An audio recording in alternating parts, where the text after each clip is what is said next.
भगत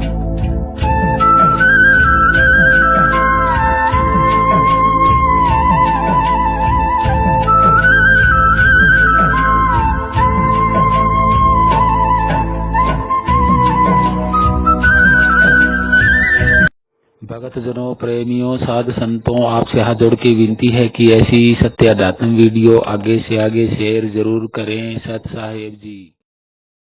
साधु सत साहेब, सत साहेब, सत साहेब, सत साहेब। जय सतगुरु साईं अरुण जी महाराज को कोटि कोटि प्रणाम। जय सतगुरु कबीर साहिब जी को कोटि कोटि प्रणाम। जय सतगुरु नानक साहब को कोटि कोटि प्रणाम। जय सतगुरु रविदास जी महाराज को कोटि कोटि प्रणाम। और जय सतगुरु भगवान बुद्ध को मेरा कोटि कोटि प्रणाम। सत साहेब, वंदे मातरम। आप सभी भक्तजनों, प्रेमियों, साध संतों और सभी मानव जाति को, छोटे बड़े सभी को मेरा कोटि कोटि प्रणाम। सत साहेब, वंदे मातरम। जय भारत माता, जय पृथ्वी माता। सत साहेब। तो भक्तजनों, प्रेमियों, कल जो हमने वीडियो बनाई थी, जो हमने आपको स्वरूप का, जिस अनंत स्वरूप का जो, जिसके बारे में बताने की शुरुआत जो हमने कर रखी है, आज वो इस वीडियो में हम पूरी तरह आपको क्लियर करके दिखाएंगे कि यही वो स्वरूप है या इसके अलावा कोई दूसरा और भी स्वरूप है। प्रमाणित करके बताएंगे। देखिए भक्तजनों, प्रेमियों, ना तो हम यहाँ पे कोई वेद खोल के बताते हैं आपको, ना ही हम आपको कोई वेद शास्त्रों की बात बताते, ना ही हम यहाँ देवी देवताओं की कहानियां सुनाते, ना ही हम यहाँ भगवानों की कहानियां सुनाते। देखिए, परमात्मा का इतिहास नहीं होता है, परमात्मा का इतिहास कभी नहीं होता है। ये लोग आपको मूर्ख बना रहे हैं। जिस परमात्मा का इतिहास ये पढ़ा रहे हैं वो आज भी तो है, और जो आज है तो उसका इतिहास उसी से पूछो ना। इन्होंने कौन सा ठेका ले रखा है परमात्मा का इतिहास पढ़ाने का है? तो भक्तजनों, प्रेमियों, हम इस पर पूरी चर्चा करेंगे। ध्यान से सुनना इस वीडियो को और देखना। और कैसे ये लोगों को, मैंने तो इनको चैलेंज कर रखा है, अभी तक तो कोई कमेंट में आया नहीं कि हमने दिखा दिया। बाकी मेरे को तो पता है कोई सामने नहीं आएगा, इनकी पोल खुलती जाएगी। तो क्या है, एक सज्जन है जिन्होंने पूछा है कि रामपाल का परिचय बताएं आप, और देही गुरु के परिचय में बताएं। और इसने पीछे जिंदगी में क्या कर्म किया है, क्या नहीं किया है, इसके बारे में बताएं। तो मैं आपको बता देता हूं कि इस संसार में, मैं आपको एक प्रूफ देता हूं, प्रमाणित करता हूं कि इस संसार में अगर कोई अच्छा कर्म करता है, कोई जीव शरीर धारण करके अगर कोई अच्छा कर्म करता है तो वो करता है इस मनुष्य से जो अलग प्राणी है, इस मनुष्य शरीर से जो अलग शरीर प्राणी है ना, वो कर्म अच्छा करते हैं, बिल्कुल अच्छा करते हैं। आप सोच सकते हैं कि हम ऐसा क्यों कह रहे हैं। तो इसमें विचारने की और इसमें तो जरूरत ही नहीं है। चारों ओर आप देख रहे हैं, चारों ओर आप देख रहे हैं। क्या आज तक आपने कभी देखा है पक्षियों को, अन्य जानवरों को गलत कर्म करते हुए?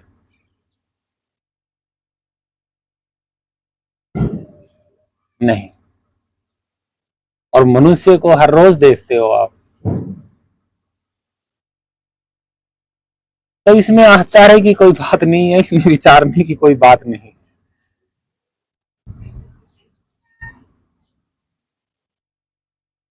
लेकिन इन्होंने कहा ना कि रामपाल का परिचय बताएं, तो इसमें परिचय की कोई बात नहीं है। भगत जन, जिस भगत जन ने ये सवाल किया है, तो मैं तो यही कह रहा हूं कि इसमें आश्चर्य की कोई बात नहीं है। अगर आप अपने घर में अपने परिवार के लिए, जिंदगी चलाने के लिए अगर आप कोई काम कर रहे हैं, तो वो भी आपका कर्म है। अगर आप मजदूरी भी करते हैं, तो वो तो और भी बहुत ही अच्छा कर्म है आपका, बहुत अच्छा कर्म है जो आप अपना कर्म मजदूरी करके खाते हैं। और क्यों? क्योंकि आपके मन में धारणा अगर होगी भी कि भी मैं देश का राजा बन जाऊं, या मेरे नीचे नौकर चाकर हों, बंगला, घोड़ी, गाड़े, जो कुछ भी है, गाड़ियां वगैरह जो कुछ भी है, ये एक लालसा होती है। यही लालसा वो कर्म है, यही इच्छा वो कर्म है। और इन इच्छाओं को पूरा करने के लिए मनुष्य करता है, जानवर तो कोई करता नहीं। और इन इच्छाओं को पूरा करने के लिए मनुष्य, आप देखते हो, किसी भी हद तक जा सकता है। और ऐसी इच्छाओं को पूरा करने के लिए देखिए, मनुष्य ने बहुत सारे रास्ते अपनाए। कोई ढोंगबाजी का भी रास्ता है, कोई लूटपाट के भी रास्ते हैं, कोई राजनीति के भी रास्ते हैं, बहुत रास्ते हैं। लेकिन जानवर, पक्षी जानवर ही ऐसे रास्ते नहीं अपनाते। तो आप सोच सकते हैं, इसमें विचारने आश्चर्य की बात नहीं। तो भक्तजन, अगर आप मजदूरी करके खाते हैं, तो आपने संत रामपाल से भी अच्छा कर्म किया है। आप अपने को सुधारिए, दूसरे के बारे में आप ना सोचें। आप खुद भ्रमित होने से बचिए, बस यही आपका कर्म है। आप भ्रमित होने से बच जाए, यही आपका कर्म है। देही, देखिए, देही गुरु के बारे में हम आपको बताते हैं, रियल में बताएंगे कि सबसे पहले जो हम बात कर रहे थे ना इस अनंत स्वरूप की, तो उसी में देही गुरु की भी चर्चा आएगी। और जो कह रहे हैं कि इसके परिचय के बारे में, संत रामपाल के परिचय के बारे में, तो इसके परिचय में जान करके क्या करोगे? क्या करोगे भाई? भाई हर व्यक्ति, कोई नौकरी कर रहा है, कोई कुछ कर रहा है, कोई कुछ कर रहा है, वो अपने लिए कर रहे हैं, आपके और मेरे लिए थोड़ी ना कर रहे हैं। नहीं, यहाँ खुद कोई अपना करता है, वही अपना करता है। यहाँ कोई भी किसी दूसरे के लिए नहीं करता है, ये सत्य है। अब संत रामपाल ने खुद ने अपने मुंह से घोषित किया होगा कि दूसरों ने तो इसको परमेश्वर या अवतार घोषित नहीं किया। भाई कहीं न कहीं इसने खुद ने कहा होगा कि कबीर जी का मैं, परमेश्वर कबीर का मैं अवतार हूं, या मैं दूसरा कबीर परमेश्वर बन के आया हूं। ये खुद ने कहा होगा, तभी तो दुनिया कह रही है।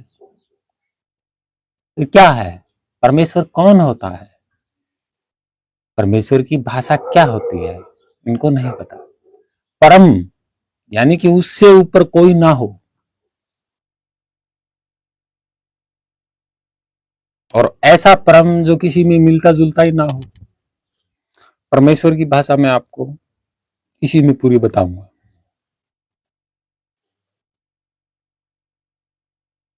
तो भक्तजनों प्रेमियों, आज जो हम थोड़ी सी चर्चा कर लेते हैं चार महान संतों की सबसे पहले चर्चा करते हैं हम भगवान बुद्ध की। देखिए, भगवान बुद्ध, तो जो भगवान शब्द है ये सम्राट अशोक ने दिया था, और भगवान उनको क्यों कहा गया? इसलिए कहा गया कि उन्होंने वो परम शांति प्राप्त की थी, और उसी परम शांति का मार्ग जो है सम्राट अशोक को मिला। इसलिए उन्होंने भगवान कहा उनको, भगवान। बाद में पाखंडियों ने भगवान कर दिया, लेकिन ऐसा नहीं है। तो आप सोच सकते हैं कि वो तो एक संत का नाम है भगवान। भगवान जो है ये हमारा मूल शब्द है भारत का। किसको कहा जाता है?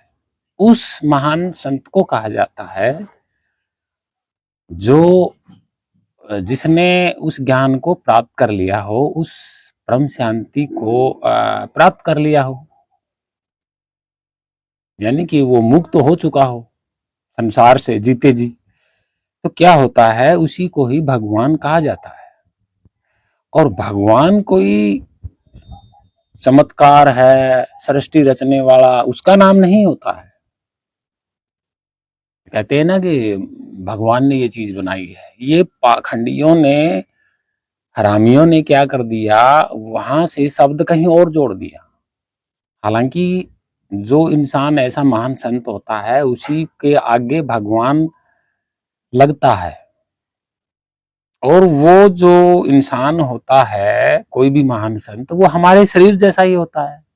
वो कोई प्रकट थोड़ी होता है भाई, प्रकट नहीं होता है।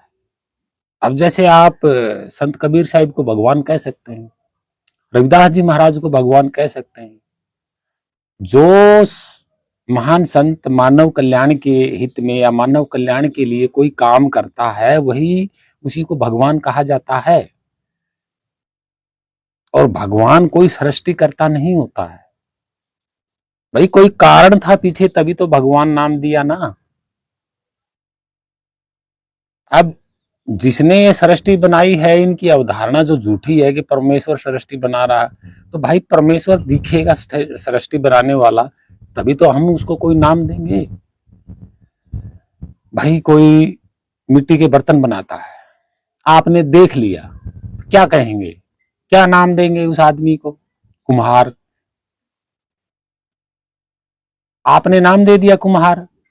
लकड़ी का कोई काम करता, आपने खाती नाम दे दिया। सोने का कोई काम करता, आपने देख लिया तो सुनार कह दिया। तो सम्राट अशोक ने तो देखा है ना उनकी परम शांति को, तभी तो उनको भगवान कहा है। और उसने क्या किया? मानव कल्याण के लिए किया ना। तो जो मानव कल्याण, जीवों के कल्याण हेतु कोई काम करता है, उसी को भगवान दर्जा दिया जाता है। अब जैसे बाबा साहब भीमराव हैं, तो इन्होंने अधिकार दिया किनको? अब वैसे तो मैं कहना नहीं चाहूंगा, लेकिन क्या करूं, आपको समझाने के लिए कहना पड़ रहा है। जो इन पाखंडियों ने हमें शूद्र कहा, नीची जाति में गिरा दिया, इनको क्या अधिकार था? इनके समकालीन 1400 ईस्वी की ये बात करते हैं पाखंडी संत कबीर साहिब समकालीन, तो क्या था शूद्रों के पास? पढ़ने लिखने का इनको अधिकार नहीं था, वेद पढ़ने को इनका अधिकार नहीं था, शास्त्र पुराण पढ़ने को इनका अधिकार नहीं था है। तो बाबा साहिब ने 1800 के बाद 1900 शताब्दी में और 1947 में भारत आजाद होने के बाद मानव कल्याण के लिए क्या नहीं किया? सभी को एक समान समझा उन्होंने। तो उसको क्या कहेंगे हम? भगवान। भगवान उसको कहा जाता है जो मानव कल्याण के हित में काम करता है। संत कबीर साहिब को हम परमेश्वर नहीं कह सकते, भगवान कह सकते हैं। कह सकते नहीं, कहते हैं, कहा जाता है, रविदास जी महाराज को भगवान कहा जाता है, नानक साहिब को भी आप भगवान कहा जाता है, ये हमारा मूल शब्द है, लेकिन ये कुछ और बोलते हैं।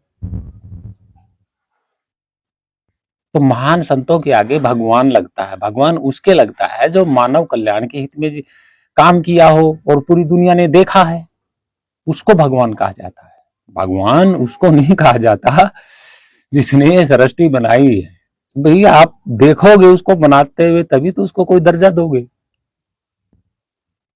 अब आप कहोगे भगवान ने सृष्टि बनाई है, तो भाई आप देख लोगे तो आप उसके भगवान थोड़ी ना कहोगे, महाभगवान कहोगे। भाई उसके ऊपर महा लगा दोगे, आप देख लोगे तो ऐसा नहीं है। परम ईश्वर कौन होता है? तो इन्होंने क्या लिखा है, परमेश्वर कबीर साहिब। तो भाई विदेशी शब्द चोरी करके इन्होंने कबीर साहिब के नाम से पहले परमेश्वर लगा दिया। परमेश्वर किसका है? यहूदियों का। आप बाइबल पढ़ के देख लीजिए, परमेश्वर लिखा मिलेगा। तो कबीर साहिब ने तो अपने समकालीन किसी का शब्द चोरी नहीं किया। इन पाखंडियों ने तो ईसाइयों का शब्द, विदेशी शब्द उठा के ही चोरी लगा दिया कबीर साहिब के आगे। परमेश्वर क्या है ये?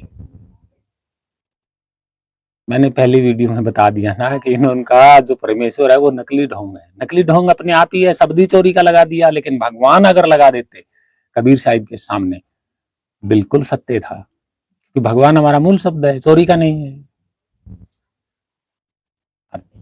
चोरी का माना कैसे जाएगा भाई? भगवान बुद्ध के ही तो ये मार्गी हैं, संत कबीर साहिब, रविदास जी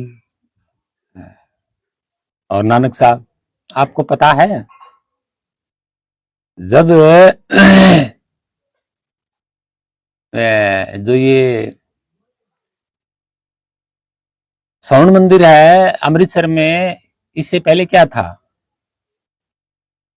इससे पहले पानी की एक बहुत बड़ी घाटी थी। और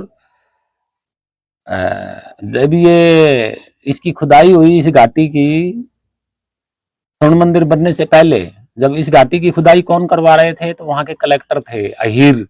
अहीर थे, वो कलेक्टर थे। तो वहां क्या निकला? स्वर्ण मंदिर के नीचे सम्राट अशोक का बनवाया हुआ बुद्ध विहार निकला था। वहां बहुत सारे अवशेष निकले थे, भगवान बुद्ध की निशानियां मिली थी। उसके ऊपर स्वर्ण मंदिर बना हुआ है। आप सोच सकते हैं कि पूरा क्या पूरा पंजाब ही बुद्धिस्ट था। तो मेरा कहने का मतलब ये है, भक्तजनों, प्रेमियों, भ्रांति बिल्कुल ना रखें। भगवान शब्द आदमी को ही कहा जाता है, लेकिन उसको कहा जाता है जिसने मानव कल्याण के लिए पूरा काम किया हो, शांति स्थापित की हो, भेदभाव की अवधारणा खत्म कर दी हो, उस व्यक्ति को भगवान कहा जाता है। और भगवान कोई सृष्टिकर्ता नहीं होता है।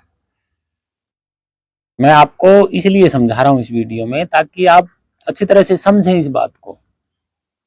और परमेश्वर जो है वो यहूदियों का शब्द है। वो भी परमेश्वर का भी अर्थ यही होता है कि मानव कल्याण के लिए जिसने किया हो, जिसने एकता और समानता की बात की हो, उसी को ही परमेश्वर कहा जाता है। वो उनकी भाषा में परमेश्वर कहा जाता है। आप, यही तो बात है। इस बात को आप समझिए। तो ऐसा नहीं है। तो हम बात करते हैं वो, तो हमने आपको यही समझाना चाहा है कि भाई संत रामपाल ने अगर ऐसा कोई काम किया है मानव कल्याण के लिए, और जो संत महान होता है वो अपने आप को घोषित नहीं करता, भगवान कभी नहीं करता। उसके कर्मों के अनुसार और उसके काम के अनुसार दुनिया अपने आप घोषित करती है। जैसे सम्राट अशोक ने भगवान बुद्ध को घोषित किया कि भगवान बुद्ध।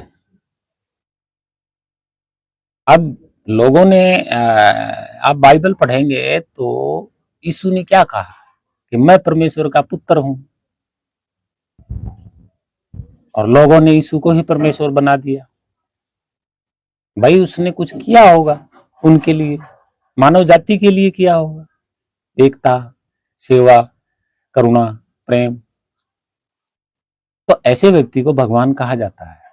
वो अपनी लैंग्वेज में ईश्वर कहते हैं, परमेश्वर कहते हैं, हम यहाँ अपनी लैंग्वेज में भगवान कहते हैं व्यक्ति को। यहाँ देहीधारी सतगुरु वाली बात चल रही है। अब ये कह रहे हैं कि गुरु, तो भाई ये गुरु शब्द जो है, ये देखा जाए तो ये मिला जुला शब्द है। कि गुरु भी कौन होता है? गुरु सत्य ज्ञान देने वाला नहीं होता है। गुरु यही होता है, मानव जाति के लिए, जीवों के लिए कल्याण करने वाला ही गुरु होता है। और गुरु उस परम शांति को प्राप्त कर चुका होता है, और जब उस परम शांति को प्राप्त कर लेता है, वही तो आगे जाके बताएगा, वही तो प्रचार करेगा।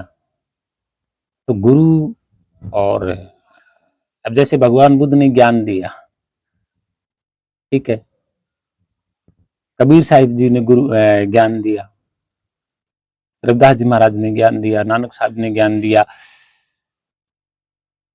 तो ये कौन थे? क्या, किसके लिए क्या किया? को पता है? जीव कल्याण हेतु। और जीव कल्याण हेतु जो ज्ञान देता है वही गुरु होता है। गुरु वही होता है, देहधारी होते हैं, ये चमत्कार करने वाले नहीं होते हैं, कभी नहीं होते। और इनका जन्म होता है, ये अवतार प्रकट अवधारणा नहीं होती है, और ना ही इन्होंने कहा कभी, किसी ने नहीं कहा।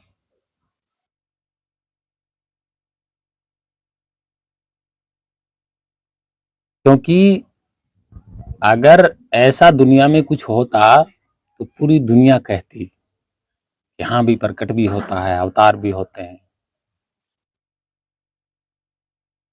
लेकिन क्या इस मत में पूरी दुनिया एक है? नहीं। पूरी दुनिया एक मत में तब होती है जब आप कहेंगे कि आसमान में सूरज है, तो सारे कहेंगे हाँ है, कोई ये नहीं कहेगा कि नहीं है। उसको बोलते हैं एक मत। और जिस मत में कई सवाल खड़े होते हैं वो सत्य नहीं होता है। अब आप सोच सकते हैं तो देहधारी गुरु का मतलब क्या होता है? यही है वो कि देहधारी गुरु के अंदर भी जो स्वरूप है, वही स्वरूप आप अगर शिष्य बने हुए हो तो आपके अंदर भी है। उस सत्य का ज्ञान करवाने वाला, उसका उस स्वरूप को, स्वरूप का भेद बताने वाला, उस स्वरूप तक पहुंचाने वाला, उस परम शांति तक पहुंचाने वाला ही गुरु होता है, देह गुरु। और वही स्वरूप आपके अंदर भी है, वैसा ही शरीर आपके पास भी है, वैसा ही शरीर आप देहधारी गुरु के पास होता है, वैसा जो अंदर बोल रहा है वैसा ही स्वरूप, जो आपका स्वरूप है वैसा ही स्वरूप उनके अंदर भी होता है। फर्क क्या होता है इसमें? गुरु कबीर साहब ने क्या कहा? ना ही हम गुरु, ना ही हम चेले, ना ही हमारा कोई गुरु, ना ही हम किसी के चेले। जब स्वरूप एक की बात आती है तो वहां ना गुरु होता है, ना शिष्य होता है। अब रही मन की और संसार की भावनाओं का, तो ये मैं विस्तार से बता देता हूं। अब देखिए, लोग कहते हैं कि भगवान होता है, ठीक है, और कई कहते हैं कि भगवान नहीं होता है। तो इसमें दो मत है, दो मत है।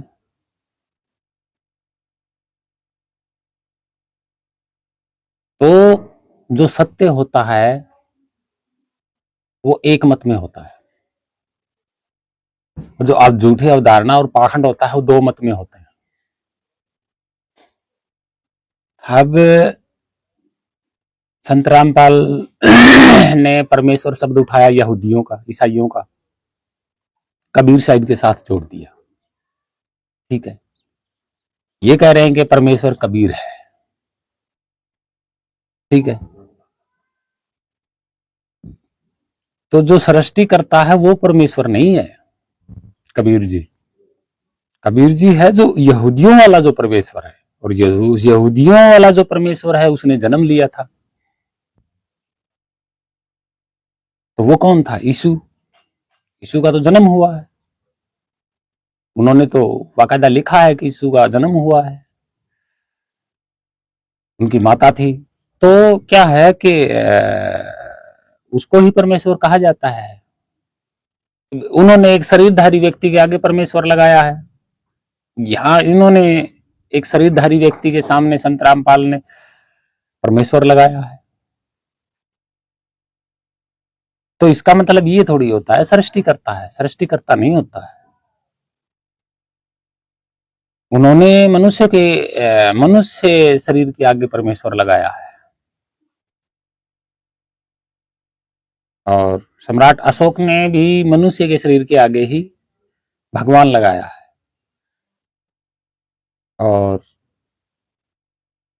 दूसरी एक शाखा है भगवान बुद्ध की, उसमें भी महान व्यक्ति के, शरीरधारी व्यक्ति के ही आगे संत लगाया है। और जो सिखों की परंपरा है वो है तो बुद्धिस्ट ही, लेकिन उन्होंने गुरु का लगाया है, गुरु का लगाया है। तो शरीरधारी के आगे लगाया है ना, वो एक महानता का शब्द है, महानता की उपाधि है कि किसी शरीरधारी को कौन सी उपाधि देनी है महानता में, परमेश्वर की या भगवान की। इसका मतलब ये नहीं होता कि ये सारा संसार ही वही चला रहा है जिसको आपने उपाधि दे दी, ऐसा नहीं है। ये उपाधियां हैं भाई, भ्रमित नहीं रहना। चलिए बात करते हैं इस विराट स्वरूप की। तो देखिए, ये विराट स्वरूप कभी मरता नहीं है, अविनाशी है। ठीक है, ना ही इस विराट स्वरूप को कोई मार सकता, इसकी विराटता को कोई नहीं मार सकता। इसके अलावा इसको हिलने के लिए इसके बराबर में दूसरा स्थान खाली चाहिए। ठीक है, और जो इसके बराबर में कोई दूसरा स्थान खाली होगा तो वो किसी और तरीके से थोड़ी होगा, सेम टू सेम ऐसा ही होगा। तो फर्क पड़ेगा नहीं, मतलब फर्क नहीं आएगा, बीच में अंतर नहीं आएगा। तो खाली स्थान के बराबर में कोई भी दूसरा खाली स्थान नहीं होता है इस अनंत ब्रह्मांड में, ऐसा नहीं है। इसके अलावा कोई दूसरा स्थान नहीं है, ये स्वयं में ही एक स्थान है, और ये स्थान परम शांति है। अब ये स्थान आदि अनादि काल से जिंदा है, ये कभी मरता नहीं है, ये अविनाशी है, इस स्थान को किसी ने बनाया नहीं। भाई स्थान को बनाने के लिए भी तो स्थान चाहिए। सतगुरु कबीर साहिब की एक वाणी में आपको क्या पता है क्या बोला गया है? जब इन पाखंडियों ने कहा कि ब्रह्मा जी ने सृष्टि रची, परमेश्वर ने सृष्टि रची, तो सतगुरु कबीर साहिब ने कहा कि भाई कहाँ बैठे हुए थे, कौन से स्थान पे बैठे हुए थे, कौन से सिंहासन पर बैठे हुए थे, कहाँ बैठ के ये पृथ्वी बनाई, जरा उस स्थान का नाम बताइए। तो इसका कोई जवाब नहीं था। तो ठीक किसी चीज को बनाने के लिए स्थान भी तो चाहिए, स्थान चाहिए। और स्थान कौन होता है? स्थान अपने आप में स्वयं में होता है। तो आप भ्रमित ना हो कि इस अनंत स्थान को किसी ने नहीं बनाया, ये स्थान स्वयं में भी अपने आप में है। ये कहाँ है? अधर में है, अधरवास में है। इसके नीचे किसी का आधार नहीं होता है। स्थान के नीचे कोई आधार नहीं होता है। स्थान के नीचे कोई आधार नहीं होता है। गुरु कबीर साहिब ने क्या कहा कि अधरवास में हमारा पसारा। हमारा का मतलब क्या हुआ कि हमारा ही स्वरूप है ये पसारा। अगर आप जानोगे तो ये आपका भी स्वरूप यही पसारा है। तो देखिए, कहा उन्होंने कि जहां चींटी ना चढ़ सके, राई ना ठहर सके। इसका अर्थ क्या है? मैंने पहले भी बताया। देखिए, ये कंकर आपको दिखाई दे रही होगी ना, दे रही होगी। ये कंकर छोटी सी, राई तो आपको दिखाई नहीं देगी। राई भी है मेरे पास। मैं एक एग्जाम्पल से समझाता हूं। यहां मैं रखूंगा, इसको नीचे गिरूंगा तो कहां ठहरेगी? ठहरेगी नहीं। अगर तत्व पदार्थ होता, अगर ये स्थान तत्व पदार्थ से बना होता तो ये नीचे ना गिरती। इतना झीणा है ये, इतना सूक्ष्म है ये खाली स्थान, सत्य है ये। और जहां चींटी ना चढ़ सके, तो भाई यहां टुकड़ा लेके रख लो एक रोटी का। अब जमीन से यहां तक चींटी कैसे पहुंचेगी? अगर तत्व पदार्थ की कोई बनी हुई चीज होती तो चींटी उसको पकड़ के चढ़ जाती, यहां तक पहुंच जाती। लेकिन भाई इतने गैप में तत्व पदार्थ का तो कोई लेना देना नहीं है। जहां राई ना ठहर सके, चींटी ना चढ़ सके, यही है वो स्थान। और इसके अंतिम स्वरूप में जब सुरती लगती है, अधरवास में बोला है ना, अधरवास में, तो ये स्वयं स्थान ही सारा अधरवास में है। इसके नीचे इस पूरे को, ये जो पूरा खाली स्थान है, किसी ने क्या नीचे जाके देखा है ये किस पे टिका हुआ है? किसी पे नहीं टिका हुआ। जहां जाओगे वो आपको ऐसा ही मिलेगा ये। और ये खुद जिंदा है। और जब कोई चीज जिंदा हो सकती है, वही दूसरे को जिंदा रख सकता है। तो ये विराट स्थान इस प्रकृति को, इस जो चलने का सिस्टम है, तो इसी खाली स्थान ने पता नहीं कब से जिंदा रखा है इनको। आज भी तो जिंदे ही है, चल रहे हैं। जिंदा होगा तो चलेगा। और ये स्वयं अपने ही स्वरूप में, स्थिरता में, एक लय एक सुर में आदिनादि काल से है। ना ये हिलता है, ना आता है, ना जाता है। ये स्थान ही है वो। ना आना जाना, ना हिलना डुलना। ना ये बोलता है। बोलता होता है तो हम कानों से सुनते। ना ये दिखता है। दिखता है तो आंखों से देख लेते हैं। हम तो प्रकाश देख रहे हैं सूर्य का। हम तो भाई जो आज दिन में देखते हैं, ये तो सूर्य का प्रकाश है। खालिस्तान को कहाँ देख रहे हैं? खालिस्तान का जो स्वरूप है उसको तो हम नहीं देख पा रहे। रात को देखते तो रात को अंधेरा होता है, उसके स्वरूप को तो फिर भी नहीं देख सकते। और उसको हम क्यों नहीं देख सकते? सूर्य एक माया है, मतलब प्रकृति है। इसका प्रकाश भी प्रकृति है। और मन के ऊपर इनका प्रभाव है। मन मानता है कि हाँ, आप थोड़ी ना मानते हो भाई, आप तो उसका खुद स्वरूप हो। आप तो हिलते डुलते नहीं। और मैंने बताया था ना कि अंतिम क्या होता है? अंतिम यही विराट स्वरूप बचता है। सब कुछ खत्म होने के बाद अंतिम यही विराट स्वरूप बचता है। इसके अलावा कुछ बचता ही नहीं। जहां कुछ नहीं बचता, कुछ का मतलब क्या कि प्रकृति की कोई भी चीज नहीं बचती है, उसको बोलते हैं हमारी ओर से कि संसार नहीं बचता। हम अपनी ओर से बोलते हैं कि कुछ नहीं बचता। स्थान तो बचा हुआ है ना, स्थान तो है। देखिए, कई लोग कहते हैं कि कुछ नहीं बचा। कुछ का मतलब क्या? न दिखने वाला कुछ नहीं बचा। लेकिन ये भी तो सोचना चाहिए, जो खाली स्थान है ये तो बचा हुआ है, ये भी तो स्थान है। कुछ क्यों नहीं बचा भाई? कुछ क्यों नहीं बचा? स्थान को कहां मारोगे? देखिए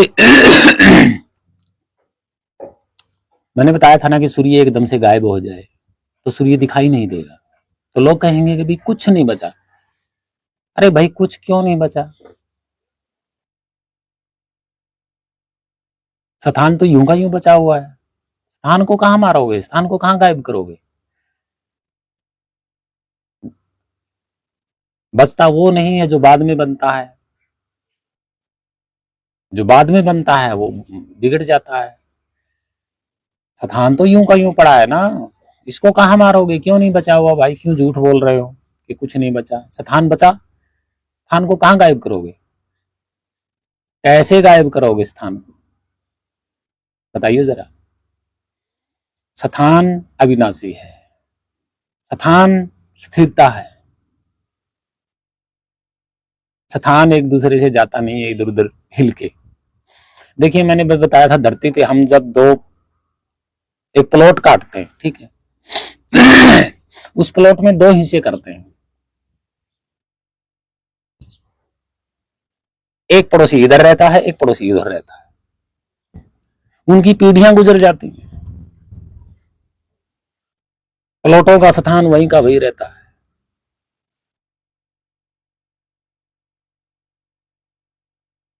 वहीं का वहीं रहता है।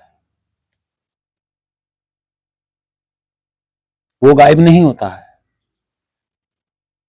स्थान एक बार जो बन जाता है वो गायब नहीं होता है। जितना मर्जी जमीन को खोद लो, स्थान वहीं का वहीं रहेगा। स्थान जो आपने मन से बना दिया वो आप हिला ही नहीं सकते। स्थान तो वहीं का वहीं रहेगा जो आपने बनाया है। रही बात इस स्थान की, तो ये स्थान भी यहीं रहेगा। इसको तो कोई बता दिया ना कि स्थान को जो है, स्थान की जो स्थिरता है उसको कोई हिला नहीं सकता। ये सत्य है। आप धरती पे आपने स्थान बना लिया तो आप सोचोगे कि उस स्थान को मैं हिला दूं? नहीं, हिला नहीं सकते। आप जितनी मिट्टी खोदोगे, मिट्टी खुद रही है ना, मिट्टी को इधर उधर डाल रहे हो। जितना मर्जी खड़ा कर दो, जो आपने जगह चुनी है वो जगह तो वहीं रहेगी। तो स्थान को कोई नहीं हिला सकता। अब जैसे मैंने पहले भी बताया था कि वीडियो में कि रामायण में लिखा है कि हनुमान ने पहाड़ उठाया। पहाड़ उठाया तो जिस स्थान से पहाड़ ही उठाया ना भाई, पहाड़ जिस स्थान पर था तो उस स्थान से तो पहाड़ को उठाया है। स्थान को तो नहीं उठाया, स्थान तो वहीं पड़ा था। अगर कोई कह देता, अगर वो कह देता वैद जो लक्ष्मण मूर्छित हुआ, और अगर वैद ये बोल देता कि भाई साथ में स्थान को भी उठा के लेके आना, तो क्या औकात थी हनुमान की? साथ में स्थान को उठा ले आता। सोचिए जरा।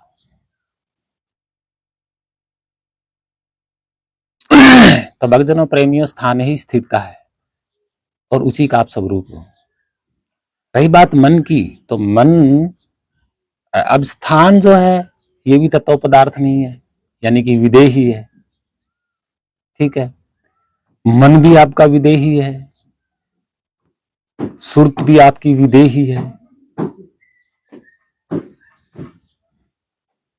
ठीक है, मन आपका तत्व पदार्थ से नहीं बना, सुरत सकल आपकी तत्व पदार्थ से नहीं बनी, स्वरूप आपका तत्व पदार्थ से नहीं बना, और ये स्थान जो है ये तत्व पदार्थ से नहीं बना। तो भाई कौन सा अलग करोगे? तत्व पदार्थ का रंग रूप होता है। जब इन चारों में से कौन सा तत्व पदार्थ है ही नहीं तो अलग अलग कैसे करोगे? बताइए जरा।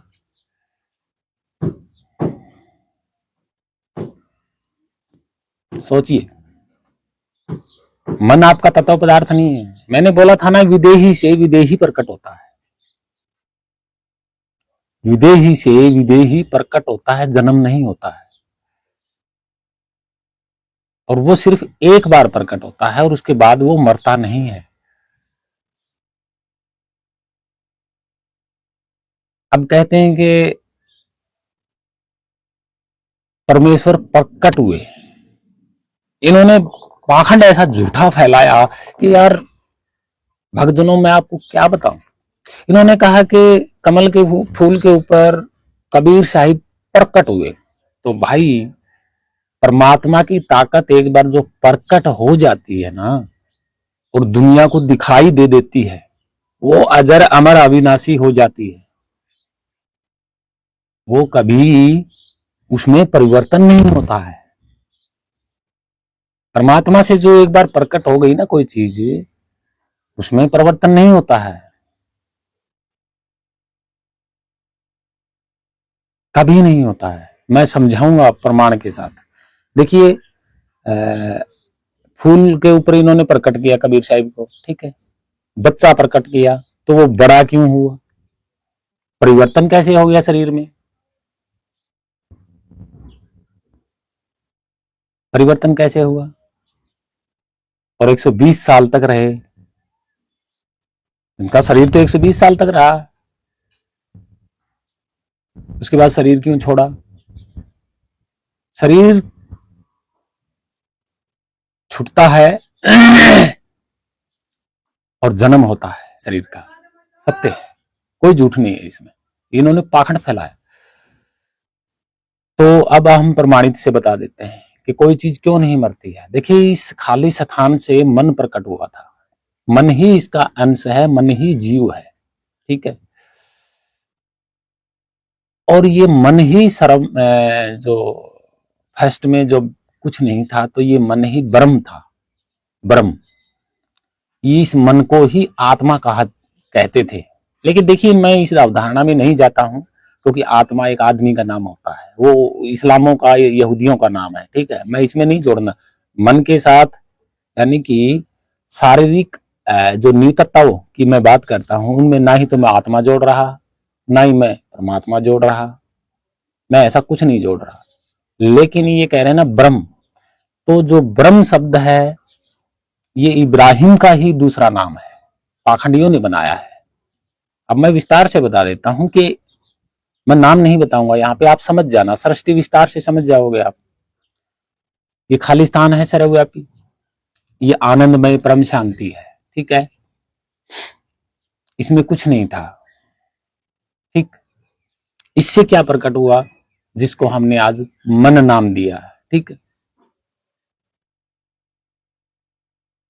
मन ने कल्पना की, मन से क्या प्रकट हुई, इच्छा। हकीकत है, ये सत्य है, इसमें झूठ नहीं है, इच्छा। अगर हम वैज्ञानिक तौर पे जाते हैं, वैज्ञानिक को साथ में लेके चलते हैं, तो विज्ञान भी यही कहता है कि एक बिंदु से कोई चीज प्रकट हुई। प्रकट वही तो मैं बता रहा हूं ना आपको, मन प्रकट हुआ, मन से फिर इच्छाएं भी जागेंगी। इच्छाओं का मतलब क्या होता है, चलना, आगे बढ़ना। विज्ञान भी यही कहता है कि कोई चीज फूटी ब्रह्मांड में और वो फैल गई। फैली का मतलब क्या हो गया, चलना। और जब इच्छा जागृत होती है तो भी चलेगा। तो ये दोनों अध्यात्म एक ही चीज है, इनको आप झूठी अवधारणाओं में मत जोड़िए। इच्छा, अब इच्छा जो है, अच्छा, जो इच्छा है ये भी कोई तत्व नहीं है, पदार्थ नहीं है। मन है, ये भी कोई तत्व पदार्थ नहीं है। भाई मैंने बताया ना, विदेही से विदेही प्रकट होगा। और पदार्थ की कोई चीज है तो पदार्थ से प्रकट होगी। जहां पर पदार्थ से प्रकट होगी, उसके साथ समय लागू है, वो बिगाड़ देगा उसको, बनेगी तो बिगाड़ देगा। लेकिन जो विदेही होता है वहां समय नहीं होता है। और विदेही से विदेही कोई चीज प्रकट होती है तो वो भी विदेही होती है। इच्छा विदेही, विचार विदेही, भाई विदेही से विदेही प्रकट होते जाएंगे आगे से आगे, और वो मरते नहीं है, जन्म नहीं होता है उनका, प्रकट होते हैं वो, आज भी हो रहे हैं, और वो मरते नहीं है, वो रहते हैं, सिर्फ शांत होते हैं, मरते नहीं है। यानी कि आदि अनादि काल तक खत्म नहीं होते हैं, लय हो जाते हैं वापसी। तो क्या होता है, और पदार्थों से जो पदार्थ एक बार बन जाता है तो उसमें अगर हम उसको लय करना चाहेंगे तो नहीं होंगे, बिल्कुल नहीं होंगे। ये हकीकत है, सत्य है। होंगे जरूर, लेकिन उनको टाइम लगेगा वैसी की वैसी अवस्था में आने के लिए। देखिए मैं बताता हूं आपको हकीकत, सत्य। देखिए ये धरती के मिट्टी पदार्थ से ईंट बनी है, प्रकट तो नहीं हुई है, प्रकट नहीं हुई भाई। पहले मिट्टी इकट्ठी की गई, पानी डाला, फिर इसको बनाया, फिर सुखाया, फिर इसको पकाया, ईंट बन गई। कितना टाइम लगा, कितनी देरी लगी, ठीक। अब ये मिट्टी है, देखिए मैं दिखा रहा हूं आपको छाप के ऊपर, ये मिट्टी है मेरे हाथ में, ठीक है। अब तुरंत इसी ईंट को ऐसी मिट्टी कैसे बनाओगे भाई, टाइम लगेगा, बिल्कुल टाइम लगेगा। प्रकट नहीं हुई, प्रकट नहीं हुई बनने में, तो भाई बिगड़ने में भी टाइम लगेगा, क्योंकि इसके बनने में टाइम लगा है तो बिगड़ने में भी टाइम लगेगा, ऐसी की ऐसी मिट्टी बनने में भी टाइम लगेगा। लेकिन विदेही से जो कोई चीज प्रकट होती है तो वो, उसको लय होने में टाइम नहीं लगता, वो तुरंत ही गायब हो जाएगी, तुरंत गायब हो जाएगी, टाइम नहीं लगेगा। जैसे विचार मन से प्रकट हुए, मन विदेही है, और मन से विचार प्रकट हुआ तो विचार कोई पदार्थ तत्व तो है नहीं, तो तुरंत विचार भी उसी में लय हो जाते हैं। विचार उठा, विचार गायब भी हो जाता है। तो इनका जन्म नहीं होता, ये प्रकट होते हैं, प्रकट होने वाला ये गायब भी हो जाता है। तो ये तो मन के साथ है ना, ये मन के साथ है। इनका भगवान देखिए, इच्छा विचार ये जितने भी आगे मन से, आपके मन से जितने उत्पन्न हो रहे हैं, इनका भगवान मन है भाई, इनका भगवान तो मन है, और मन एक ब्रह्म है। तो मन का भगवान कौन है, मन कहां से प्रकट हुआ, इसी परम शांति सर्वव्यापी से, खाली स्थान से, खाली स्थान से ही मन प्रकट होता है, सत्य है। और मन कब मुक्त होता है, देखिए मैं आपको एक बहुत बड़ी बात बता रहा हूं कि मैं मन को ही जीव क्यों कहता हूं, मन को ही चित्त क्यों कहता हूं, यहां प्रमाणित हो जाएगा आपको कि आखिर मैं मन को जीव और मन को ही चित्त क्यों कहता हूं, बताता हूं। तो देखिए हमने आपको विस्तार से बताता हूं मैं आपको, जीव ही मन है, मन मुक्त हुआ, जीव मुक्त हुआ, चित्त मुक्त हुआ, तो ये अलग अलग थोड़ी है। मन मुक्त हो गए मुक्त। अब मन को मुक्त होने के लिए स्थान चाहिए, मन को मुक्त होने के लिए स्थान चाहिए। कौन सा स्थान, जहां कुछ नहीं, कोई नहीं, वो स्थान चाहिए। मन को मुक्त होने के लिए तो वही स्थान चाहिए भाई, जहां ये भटक ना सके, जहां कुछ ना हो, वही तो समाएगा। और जहां कुछ नहीं होगा वहां कौन होता है, विदेही।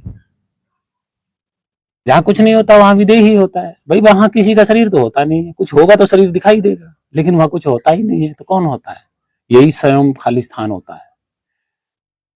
कुछ क्यों नहीं होता भाई, होता है, कौन, संसार का पदार्थ नहीं होता वहां पे, लेकिन स्वयं खाली स्थान वहां विराजमान होता है, वो परम शांति विराजमान होता है, वहीं से मन प्रकट हुआ था, और वहीं पे मन को समाने की जगह है, भाई जिस स्थान से प्रकट हुआ वहीं तो समाएगा। अब सोना धन है आपके पास, ठीक है, और आप अंतिम समय में जब शरीर छोड़ोगे तो मन तो भटकेगा भाई, मेरे को क्या हो रहा है, कहाँ क्या हो रहा है मेरे शरीर में। तो कभी आप सोने की तरफ भागोगे, कभी पैसे की तरफ भागोगे, कभी जमीन की तरफ भागोगे। भाई सोने से ना ही तो मन प्रकट हुआ, ना ही जमीन से मन प्रकट हुआ आपका, और ना ही किसी जायदाद से प्रकट हुआ।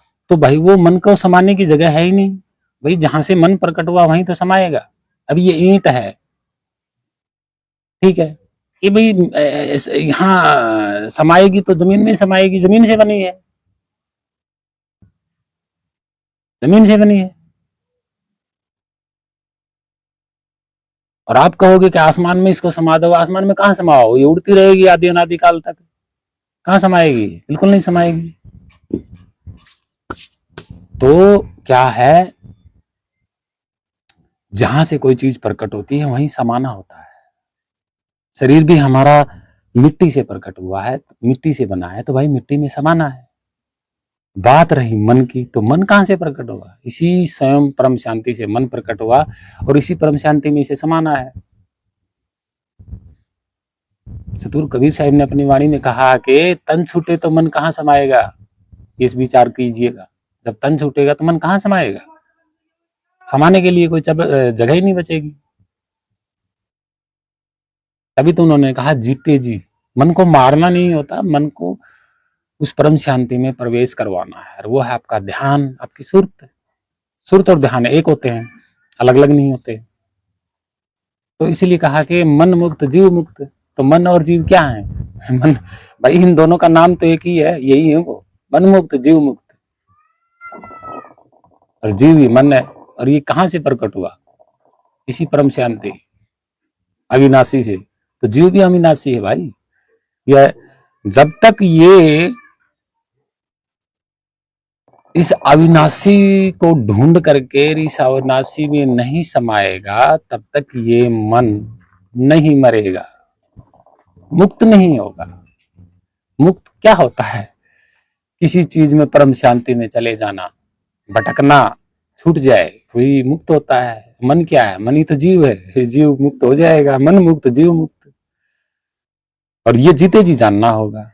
और इन पाखंडियों ने अवधारणा कर दी बाद में कि शरीर छूटने के बाद आपको मोक्ष मिलेगा। कौन सा मोक्ष मिलेगा, मन, ये मत सोचना कि मन मर जाएगा, ये आगे कुछ नहीं है, ऐसा नहीं है।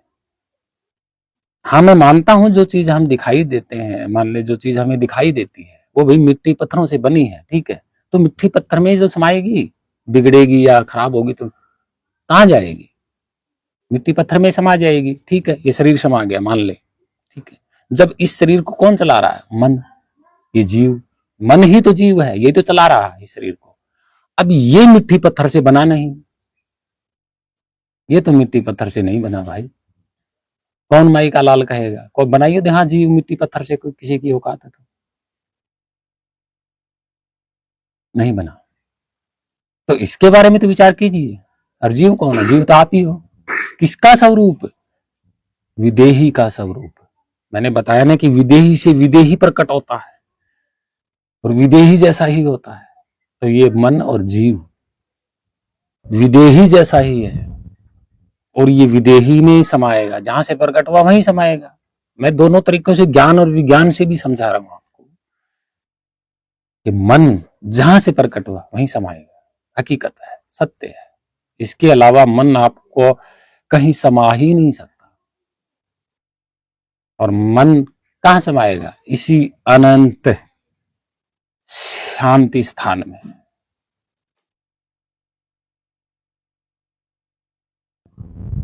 जब ये संसार सब कुछ मिट जाता है तो यही केवल स्थान बचता है शांतिमय, अपने आप में बचता है ये। हम नहीं बचाते इसको, ये अपने आप में बचा रहता है, क्योंकि अविनाशी है ये, इसको किसी ने बनाया ही नहीं। ये किसी तत्व पत्थर, कंकर पत्थर से बना ही नहीं, कैसे खत्म हो जाएगा, नहीं होगा। और जब इससे आप सोच रहे होंगे कि प्रकृति और समय से पहले, कंकर मिट्टी पत्थर से पहले आपका मन नहीं था। सबसे पहले प्रकट ही आपका मन हुआ है या जीव हुआ है। विदेही से विदेही जीव प्रकट हुआ है मन। स्वरूप दोनों का एक है। स्वरूप दोनों का एक है, अलग अलग नहीं है। कोई माई का लाल बता ही नहीं सकता कि दोनों अलग अलग है। कैसे अलग अलग है भाई? रंग रूप की बात है यहाँ पे। मन तो आपकी कल्पनाओं से आगे संसार बसाया है मन ने। तो भाई मन से इच्छा पैदा हुई, मन से कार्य कर्म विचार सब कुछ पैदा हुए हैं, वो भी सारे के सारे हुए ऐसे ही। अब कोई विचार पैदा होता है मन में तो बाहर गायब थोड़ी होता है, वो मन के अंदर ही गायब होता है। तो कहां से प्रकट हुआ? मन से। मन क्या है? विदेही स्वरूप। विदेही से क्या प्रकट हुआ? विचार। विचार की कोई तस्वीर बना सकता है? विचार कोई तत्व पदार्थ है? नहीं। तो विदेही में विदेही समाएगा, तत्व में तत्व समाएगा। सत्य है, हकीकत है। आप प्रैक्टिकली करके देख लीजिएगा कि ये ईंट है, कहां समाएगी? आपके मन में नहीं समा सकती, बिल्कुल नहीं समा सकती। यूं की यूं आप कैसे समाओगे इसको? नहीं। विचार आपका वापसी आपके मन में समा जाएगा। मन कहां से प्रकट हुआ? विदेही स्वरूप से। वहीं आपका मन समा जाएगा। लेकिन समाने की प्रक्रिया और इसका भेद भेद आपको भेदी सतगुरु बताएगा। और मैंने तो, और ये देखिए, ये खालिस्तान भी आपके पास है, यानी कि यही स्वरूप है। परम शांति वाला आपके पास ही है, अलग नहीं है। ये परम शांति कौन है? सत्य लोक। यानी कि आखिर में वही सत्य बचता है, उसी को लोक। लोक का मतलब स्थान। ये पाखंडी क्या कह रहे हैं भाई? इनको हिंदी के शब्द नहीं आते, ये क्या खाक पढ़ाएंगे अध्यात्म ज्ञान। लोक का मतलब स्थान होता है, ठीक है। इन्होंने क्या कहा? सत्य लोक, ठीक है। मैंने कहा परम शांति अंतिम सत्य स्थान। इन्होंने सत्य लोक कहीं और बता दिया। मैंने सत्य स्थान आपके पास ही बता दिया, आपके भीतर ही बता दिया, और आपके भीतर ही है। क्योंकि मन इस शरीर में है, मन हृदय में समाया हुआ है। यानी कि ये जीव, ये मन, चित्त एक ही है तीनों। ये पाखंडियों ने अलग अलग नाम रख दिए, ठीक है। और ये है एक। तो ये कहाँ है? हृदय में समाहित है। हृदय में कौन सी जगह है? खालिस्तान। खालिस्तान का कोई स्वरूप होता है? नहीं। जैसा खालिस्तान बाहर है वैसा ही आपके अंदर है। इसका मतलब क्या? कि वही परम शांति बाहर भी है, आपके अंदर भी है। परम शांति कौन होता है? सत्य स्थान, सत्य लोक। सत्य लोक कौन है? स्वयं परमात्मा स्वरूप।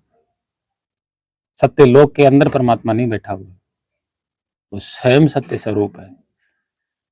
और उसको जानना होता है भाई। उस किसी का मन या किसी की सुरती उसमें प्रवेश करेगी तो उसका नाम का भी पता चलेगा, उसका आकार प्रकार का भी पता चलेगा, उसकी विराटता का भी पता चलेगा। पहले ना खुले नैन निहारो। जब आपकी सुरती शब्द में लग जाती है ना, खुले नैन, तो ये पूरा का पूरा जो सिस्टम है ना, यही वो स्वरूप बन जाता है। फिर आप कहोगे वो हो, ये खालिस्तान ही तो है वो स्वरूप। भाई मन के विचारों से आप खाली हो गए तो क्या बचेगा? खालिस्तान। वो खालिस्तान ही तो है, अविनाशी। ये खालिस्तान भी अविनाशी है, आपके अंदर जो खाली हो जाएगा वो भी अविनाशी है। तो भाई खालिस्तान खालिस्तान में फर्क क्या है? एक हो जाओगे किसमें? इसमें और इसमें एक हो जाओगे, ऊपर नीचे। ये भी अधरवास में है खालिस्तान, अंदर भी आपके खालिस्तान।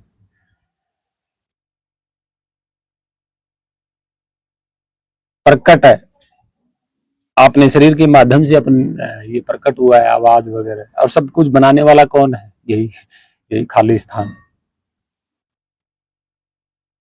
यही सत्य है। भ्रमित मत होना, इन पाखंडियों के चक्कर में बिल्कुल भी भ्रमित मत होना। मैंने तो इनको चैलेंज कर रखा है। तो क्या है भक्तजनों प्रेमियों के उस भाई सज्जन से मैं कहना चाहता हूँ कि आप संत रामपाल के बारे में या परिचय के बारे में क्या करोगे जान के। सच्चाई तो मैं बता रहा हूँ आपको। तो क्या है कि सतगुरु कबीर साहिब को इन्होंने कैसे पाखंड में डाला है, यही तो मैं बता रहा हूँ आपको बार बार। तो भक्तजनों प्रेमियों, इन 4 महान संतों को किस तरीके से इन्होंने ब्राह्मणीकरण किया, किस तरीके से इन्होंने कर दिया। अब मैं बात बता देता हूँ फाइनल बात यह है कि भाई विदेही में कभी तत्व पदार्थ नहीं समाता है। प्रमाणित तौर पे दिखाऊंगा मैं। प्रमाणित करके ये दिखाना होता है कि ये खाली स्थान आदि अनादि काल से सर्वव्यापी है, ठीक है। और पृथ्वी इसमें क्या बन के घूम रही है, तत्व पदार्थ घूम रही है। अगर इस विदेही में ये पृथ्वी कब की समा जाती है, ऐसा नहीं है। अगर विदेही में कोई तत्व पदार्थ समा सकता है तो ये पृथ्वी कब की समा जाती, मुक्त हो जाती। तो ऐसा नहीं है, ठीक है, बिल्कुल भी नहीं है। क्योंकि विदेही में देहीधारी कोई समा ही नहीं सकता। और अंतिम जो स्वरूप है आपके मन का, वो है परम शांति। परम शांति कौन है? सार शब्द नितत्व, निअक्षर। निअक्षर है वो। अक्षर कौन होता है? अक्षर उससे प्रकट होता है। अक्षर तो मन है जो भटकता है, चलता है। निअक्षर चलता नहीं है। तो कहा ना कि निअक्षर से अक्षर भया, मतलब अक्षर प्रकट हुआ। अक्षर मन है, ब्रह्म, और जो पूर्ण ब्रह्म है ये निअक्षर है। तो ये निअक्षर खाली स्थान है, वो परम शांति, ये सत्य लोक ही निअक्षर है। भाई ये निअक्षर है, नितत्व है, तत्व नहीं है। खाली स्थान को पकड़ा नहीं जा सकता, काट नहीं सकते आप अविनाशी को। कि निअक्षर से अक्षर भया, कि निअक्षर से अक्षर प्रकट हुआ। कौन? मन प्रकट हुआ। मन से आगे फिर शर, यानी कि बनने बिगड़ने वाले पैदा हो गए। क्या? विचार उठता है, वापसी मन में ही समा जाता है। भाई विदेही से विदेही उठेगा तो विदेही में ही समाएगा। तत्व से तत्व बनेगा तो तत्व में समाएगा। ये तो सत्य है। मन तत्व पदार्थ से बना नहीं, कभी विदेही है। मन को जहाँ मर्जी ले जाओ। तो जैसे मैंने बताया था ना कि मन के अंदर ईंट कभी नहीं समा सकते, क्योंकि मन का कोई आकार नहीं होता, ईंट का आकार होता है। कैसे घुसाओगे मन के अंदर ईंट को, बताओ कैसे समाओगे? और कैसे इसमें मन समा जाएगा? अगर इसमें मन समा जाएगा तो वापसी नहीं आएगा। वापसी नहीं आएगा तो कहानी ख़त्म। भाई मन जहाँ समा गया और वापसी नहीं आता, वहाँ कहानी ख़त्म हो जाती है। किसकी? शरीर की कहानी ख़त्म हो जाती है। मन गया, जीव गया, खाली रह गया शरीर। तो ये जीते जी करनी होती है कि मन को वहाँ समाया, प्रकृति गायब, मन मुक्त, जीव मुक्त। इन्होंने तो कबीर साहिब को सह शरीर ही मुक्त कर दिया सतलोक में। भाई खाली स्थान में आज तक पृथ्वी नहीं समाई, इतनी बड़ी सूर्य नहीं समाया। ये चल रहे आदि अनादि काल से। कबीर साहिब का शरीर कहाँ से गायब हो गया? भाई सतगुरु कबीर साहिब का शरीर भी जन्म हुआ था, तत्व पदार्थ से थे, पता है, कहीं नहीं समाता। लोग जलाते हैं लास्ट में शरीर को उठा के। भ्रम में मत रहना कि शरीर समा जाएगा। कोई नहीं गया आज तक शरीर को लेके। क्यों झूठ बोल रहे हो? लोगों को क्यों भ्रमित कर रहे हो भाई? ऐसा नहीं होता है। मैं तो पढ़ी लिखी दुनिया भी पागल हो रही है कि शरीर को लेके चले जाएंगे, यहाँ कुछ बचेगा ही नहीं। क्यों नहीं बचेगा? शरीर बचेगा, लोग ठोक ठोक के बाड़ेंगे। भ्रम में मत रहना। और आगे से आगे पढ़े लिखे लोग, बेचारे बच्चे पढ़ रहे हैं, उन पे क्या असर पड़ेगा? तो भक्तजनों प्रेमी, ऐसा नहीं है, सह शरीर कोई नहीं जा सकता माई का लाल। मन विदेही है, शब्द स्वरूप ही मन है, क्योंकि मन अपने ही स्वरूप को भूल गया कि आखिर मैं कौन हूँ, मैं कहाँ से आया। जीव ही मन है, जीव ही चित्त है। भाई चित्त मरता नहीं है, चित्त भटकता है संसार में, क्योंकि चित्त को समाने के लिए जगह नहीं है। चित्त को समाने के लिए, जीव को समाने के लिए जहाँ से वह प्रकट हुआ वहीं वो ही स्थान होता है। अब ये ईंट है, धरती से बनी है, तो बिगड़ेगी, इसके कंकर जो भी कचरा खिंडेगा वो धरती में ही समाएगा। ठीक है, इसको बनाने के लिए टाइम लगा है, और टाइम लगने से ही ये खत्म होगी। इसके अलावा क्योंकि पदार्थ पे जो होता है ना, वो उसमें टाइम लगता है, बनता है तो समय लगता है, फिर वो बिगड़ेगा, कचरा होगा तो भी टाइम लगेगा, चाहे भले 1 सेकंड का लगेगा। लेकिन मन जहाँ से प्रकट हुआ वहीं समाएगा, वहाँ टाइम नहीं लगता। तो कौन सी साधना मंत्र जाप करवा के परमात्मा से मिला रहे हैं, बताइए भाई। टाइम लगता है, 10-10 साल लग जाते हैं। अरे भाई, जहाँ से मन प्रकट हुआ वो स्थान वहीं तो है। कन्वर्ट ही होना है, कन्वर्ट होना है, बदलना है। जैसे मन अब रंग बदलता है संसार में, वैसे ही तो बदलना है। मन तो वहीं रहता है। तो ऐसा नहीं है। भक्तजनों, प्रेमियों, इन पाखंडी धर्म गुरुओं से बच के रहें, अच्छी शिक्षा प्राप्त करें, कोई काम करें, कर्म करें, कोई विकास करें, आने वाली जीवों के लिए काम आएगी, मानव कल्याण करें, पढ़ाई लिखाई का काम करें। मंत्र जाप नहीं होता है, इस खाली स्थान का, परम शांति का कोई मंत्र जाप नहीं, आपके पास ही है। मन यहाँ से प्रकट हुआ, मन आपका संसार में भटक रहा है, समाने के लिए जगह नहीं है। और अंतिम समय में ये संसार ही भ्रमित करता है, ना मन को कोई पकड़ सकता। समय और प्रकृति मन को भ्रमित करते हैं, पकड़ के। और इन्होंने क्या कहा, जीव को पकड़ के तलता है। कौन? काल तल के खाता है और फिर भेज देता है। भेजता नहीं है, ये मन भटकता रहता है, फिर मन को कोई और चीज़ बना करके फिर भ्रमित कर देता है। मन भ्रमित है क्योंकि मन अपना असली स्थान भूल गया। यही सत्य है, इसके अलावा कोई सत्य नहीं। मैंने प्रमाणित के साथ आपको प्रूफ कर दिया।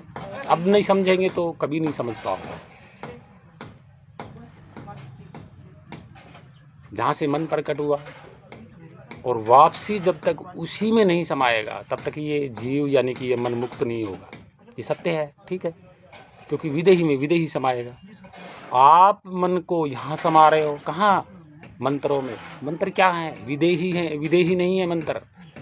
वहाँ मन कभी समा ही नहीं सकता। वो मन, मंत्र, भाषा, ये सब पृथ्वी से, तत्व पदार्थ से बने हैं, और ये मन की कल्पना से बने हैं। मन की कल्पना से उठने वाले विचार मन में समाते हैं। भाषा मन से बनी है तो भाषा मन में ही समा जाएगी, लेकिन मन कहाँ समाएगा, ये कभी सोचा है? तो भक्तजनों, प्रेमियों, भ्रमित ना हो। मैं सत्य बोल रहा हूँ, झूठ नहीं बोल रहा। इसके अलावा कोई सत्य है ही नहीं। तो आपने ये वीडियो देखा, संत रामपाल के शिष्यों को मेरा चैलेंज है। आप सभी को प्रणाम।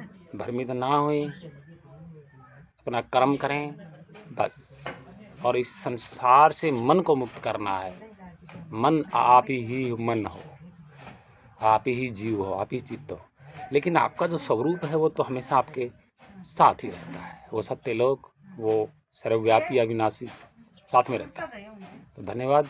सत्साई वंदे मातरम। आप सभी भक्तजनों, संतों को प्रणाम। सत्साई वंदे मातरम। जय भारत माता, जय पृथ्वी माता। सत्साई, भ्रमित ना होए।